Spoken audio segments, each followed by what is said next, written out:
sure na hindi siya naghinala sa'yo. Opo, madam. Ginalingan ko po ang acting.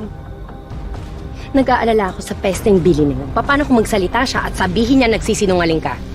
Hindi niya po tayo pwede ilaglag, madam. Tinakot ko po siya na pag nagsumbong siya, tutuluyan ni Danilo si Tori. Tori. Tori. Tori. Tori. Tori. Tori, pinag-alala mo ko. Buti na lang nasuka mo lahat ng mga kinain mo. Ate, asan tayo? Nasa klinik tayo. Dinala kanina Mang Danilo at Aling Evan dito. I thought safe na tayo.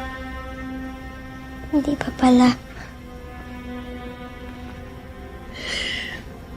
Huwag ka na munang gumalaw.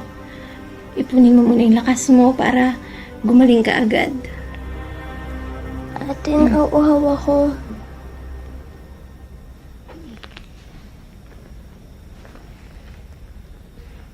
Mang Danilo, nauuhaw daw si Tori.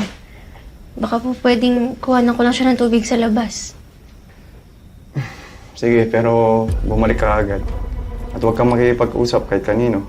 Kundi, alam mo nang mangyayari kay Tori. Opo. Bantayan niyo si Tori.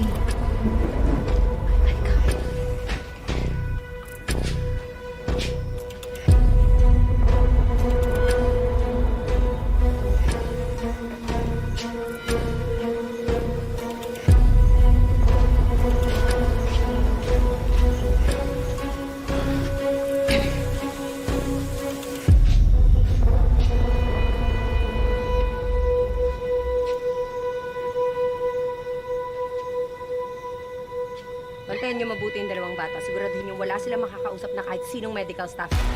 Opo, madam. The moment na gumaling si Tori, ibalik mo agad sa bodega na iintindihan mo? Ako na pong bahala.